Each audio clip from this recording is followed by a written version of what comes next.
오늘 하나님이 우리에게 주신 말씀은 룻기 3장 1절에서 13절까지의 말씀입니다.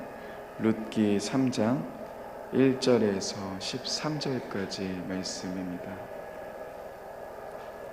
룻기 3장 1절에서 13절까지의 말씀입니다. 다 찾으셨으면은 합독 같은 교독 읽겠습니다. 제가 먼저 읽겠습니다. 룻의 시어머니 나오미가 그에게 이르되 내 딸아 내가 너를 위하여 안식할 곳을 구하여 너를 복되게 하여야 하지 않겠느냐. 내가 나와 함께하던 둔 보아스는 우리의 친족이 아니냐. 보라 그가 오늘 밤에 타작마당에서 보리를 까불리라. 그런즉 너는 목욕하고 기름을 바르고 의복을 입고 타작마당으로 내려가서 그 사람이 먹고 마시기를 다하기까지는 그에게 보이지 말고 그가 누울 때에 너는 그가 눕는 곳을 알았다가 들어가서 그의 발치 이불을 들고 거기 누우라. 그가 내 할 일을 내게 알게 하리라 하니 룻이 시어머니에게 이르되 어머니의 말씀대로 내가 다 행하리이다 하니라. 그가 타작마당으로 내려가서 시어머니의 명령대로 다 하니라. 보아스가 먹고 마시고 마음이 즐거워 가서 곡식단 더미 끝에 눕는지라. 룻이 가만히 가서 그의 발치 이불을 들고 거기 누웠더라. 밤중에 그가 놀라 몸을 돌이켜 본지 한 여인이 자기 발치에 누워 있는지라. 이르되 내가 누구냐 하니 대답하되 나는 당신의 여종 룻이 오니 당신의 옷자락을 펴 당신의 여종을 덮으소서. 이는 당신이 기업을 물을 자가 됨이니이다 하니 그가 이르되 내 딸아 여호와께서 내게 복 주시기를 원하노라. 내가 가난하든 부하건 젊은 여자를 따르지 아니하여 내가 베푼 이내가 처음보다 나중이 더하도다. 그리고 이제 내 딸아 두려워하지 말라. 내가 내 말대로 내게 다 행하리라. 내가 현숙한 여자인 줄을 나의 성읍 백성이 다 아느니라. 참으로 나는 기업 물을 자이나 기업 물을 자로서 나보다 더 가까운 사람이 있으니. 함께 읽겠습니다. 이 밤에 여기에 머무르라. 아침에 그가 기업 물을 자의 책임을 내게 이행하려 하면 좋으니 그가 그 기업 물을 자의 책임을 행할 것이니라. 만일 그가 기업 물을 자의 책임을 내게 이행하진 것이 기뻐하지 아니하면 여호와께서 살아계심을 두고 맹세하노니 내가 기름 물 자의 책임을 내가 이행하리라. 아침까지 누워 있을지니라 하는지라. 아멘. 네, 오늘도 새벽 기도에 나오신 여러분들을 사랑하며 환영합니다. 하나님의 은혜와 사랑이 함께 하신 여러분들의 자리 가운데 가득 넘치는 귀한 시간 되셨으면 좋겠습니다. 담임 목사님께서 주일 설교에서 말씀해 주셨듯이 룻기서의 중요한 부분은 이 안에 담겨져 있는 하나님의 헤세드와 깊은 연관이 있습니다. 오늘 말씀은 이 헤세드, 즉 선대라고 번역되기도 하고 은혜라고 번역되기도 하고 인애라고 번역되기도 하는 이 헤세드를 베풀고 있는 사람들의 이야기가 펼쳐집니다. 여러분, 이 룻기서에 가만히 보시면 총 3번의 헤세드가 등장하는데요. 그 중에 마지막 한 부분이 오늘 말씀 10절에 등장합니다. 이제 이 본문에서 룻이 보여준 인애라는 단어를 이제 표현합니다. 특별히 룻기를 보면 헤세드를 표현할 때 이 단어가 다른 사람의 유익을 위해서 무엇인가 베푸는 것을 표현합니다. 즉 이기적인 행동이 아닌 비이기적인 행동을 표현할 때 이 단어를 사용합니다. 사실 여러분, 요즘에는 정말 우리 주변에서 이기적인 모습들을 참 많이 마주하곤 합니다. 얼마 전 저희 아파트 엘리베이터에서 이런 글이 붙여져 있었습니다. 제발 좀 담배 좀 피지 마세요 라고 이야기하는 글이 써 있었습니다. 화장실에서 피면은 다 올라옵니다. 피고 싶으면 당신의 안방에서 피세요 라는 문구였습니다. 다행히 저희 라인 쪽은 아니어서 직접적으로 피해는 없었지만 보면서 얼마나 이분이 힘드셨을까라는 생각이 들더군요. 그런데 며칠이 지나지 않아 아래 댓글처럼 한 분이 또 이런 글을 쓰셨습니다. 당신 한 명 때문에 몇 명이 피해봐야 합니까? 이 나쁜 사람, 이렇게 적어져 있었습니다. 많이 참고 쓰신 것처럼 보입니다. 아파트에서도 이제 대대적인 광고를 하고 경비 아저씨께서도 이야기를 하셔서 저는 문제가 금방 해결될 것이다라고 생각을 했는데요. 저희 예상과는 다르게 진행되더군요. 그렇게나 경고 문구를 쓰고 했는데도 그에 그치지 않고 계속 담배 연기가 올라왔던 것 같습니다. 그래서 이전에 썼던 편지를 다시 떼고 더 강하게 빨간색 글씨로 쓰셨습니다.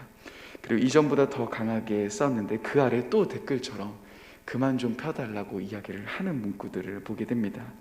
정말 이기적인 모습이 아닐 수 없죠. 요즘은 또한 층간소음의 문제 역시도 굉장히 힘듭니다. 그래서 이 층간소음의 문제를 해결할 수 있는 방법은 이사 가는 것이다라고 이야기할 정도로 그만큼 힘든 어려움이기도 합니다.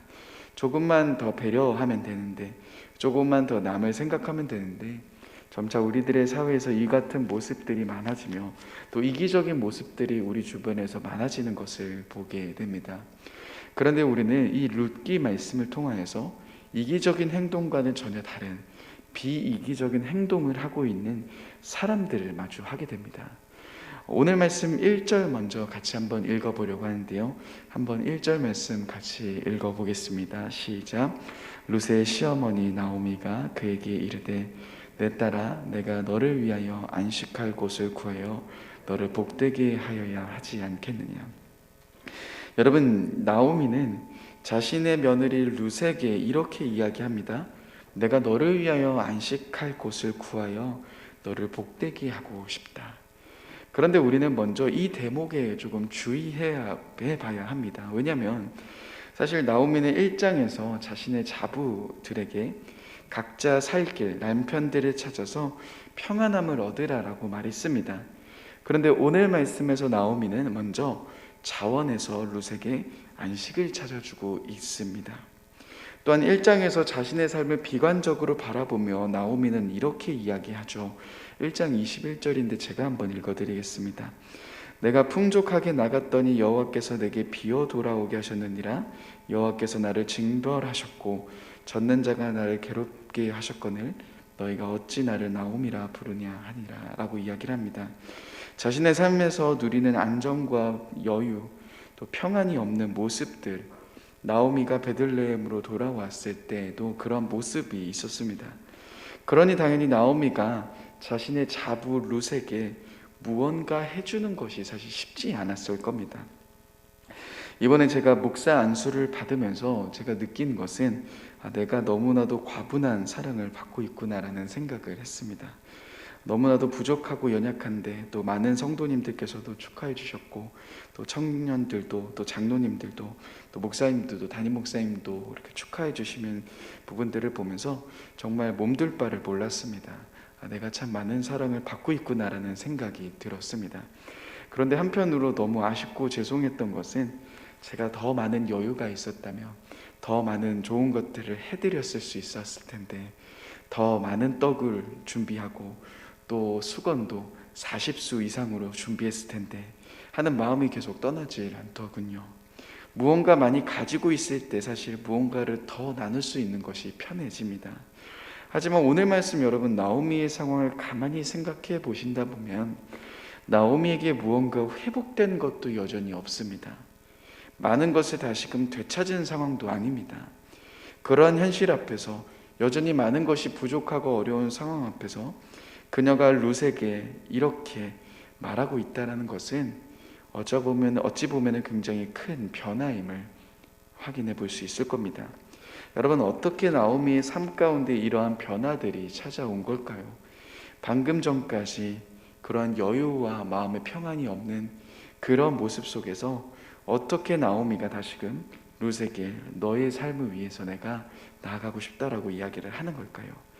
그것은 아마 2장 말씀, 우리가 보았던 2장 말씀에서 보아스를 통해서 경험한 헤세드, 그 부분이 바로 이러한 변화들을 가지고 온 것일 겁니다. 자신의 자부 룻이 우연치 않게 밭에 나가서 일을 하다가 그곳에서 엘리멜렉 집안의 사람 보아스를 만나게 됩니다. 그리고 그 보아스를 통하여서 룻은 헤세드를 얻게 됩니다.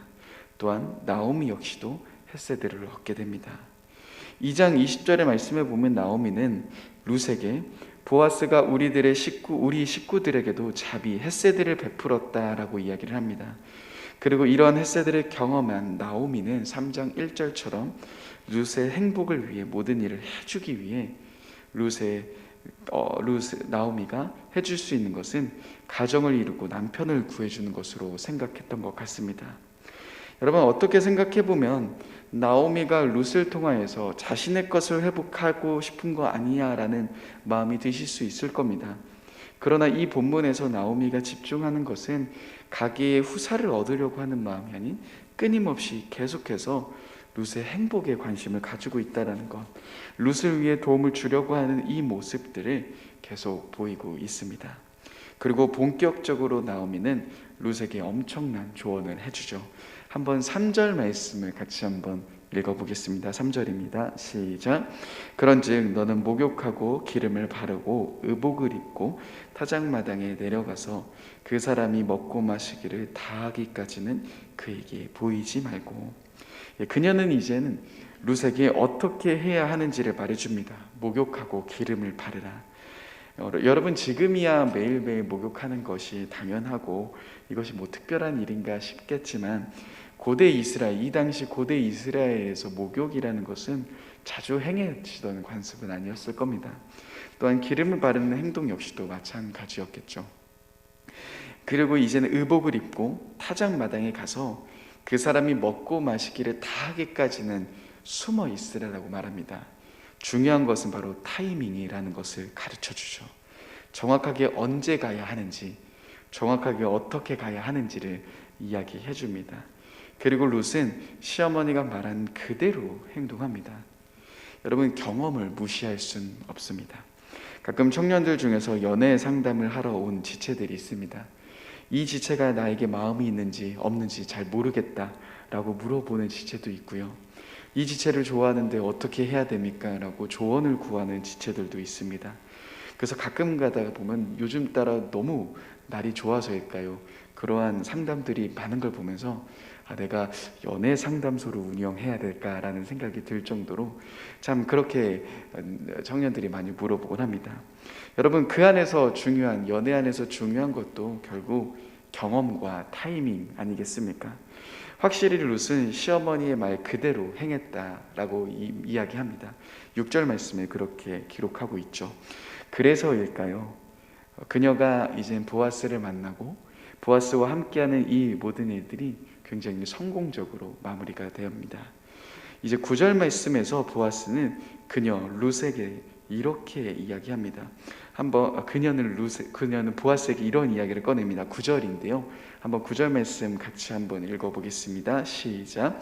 이르되 내가 누구냐 하니 대답하되 나는 당신의 여종 룻이오니 당신의 옷자락을 펴 당신의 여종을 덮으소서 이는 당신이 기업을 물을 자가 됨이니이다 하니. 이제 룻은 당신의 옷자락을 펴서 여종을 덮으소서라고 이야기합니다. 이 말의 표현은 구약 성경의 표현을 보면 결혼, 청혼을 의미하는 표현입니다. 룻은 이제 보아스에게 청혼을 하는 거죠. 그리고 보아스는 그녀의 이 청혼에 감격하며 그녀를 이렇게 부릅니다. 11절에 보시면 내 딸아라고 부릅니다. 그리고 그 다음 말은 우리들의 가슴을 콩닥콩닥 뛰게 만들죠. 두려워하지 말아라. 그리고 나서 이렇게 이야기합니다. 그대가 바라는 것이 있으면 내가 무엇이든지 다 들어주겠다라고 이야기를 합니다. 여러분, 얼마나 멋진 멘트 아닙니까? 이 본문을 보다 보면 한편의 멜로 드라마를 보는 것처럼 이 가슴이 콩닥콩닥 뛰기도 합니다. 그런데 여러분, 우리가 이 말씀을 보다 보면서 한편의 멜로 드라마를 보고 있지만 사실은 이 본문 안에서 매우 중요한 흐름이 있습니다. 단지 이 룻기는 어떤 남녀의 사랑의 이야기를 다루는 것이 아닌 사실 더 깊은 줄기는 바로 이 말씀 안에 있는 헤세드, 그 인애, 그 호의, 그 은혜라는 이 부분입니다. 즉 여러분, 우리는 이 말씀, 이 부분을 통하여서 헤세드의 삶을 살아가는, 실천하는 사람들을 만나게 됩니다. 그리고 그것 위에 계신 하나님의 헤세드를 만나게 됩니다. 나오미가 다시금 베들레헴으로 오며 그 안에서 룻은 보아스의 헤세드를 경험하죠. 또한 나오미 역시도 그 헤세드를 경험합니다.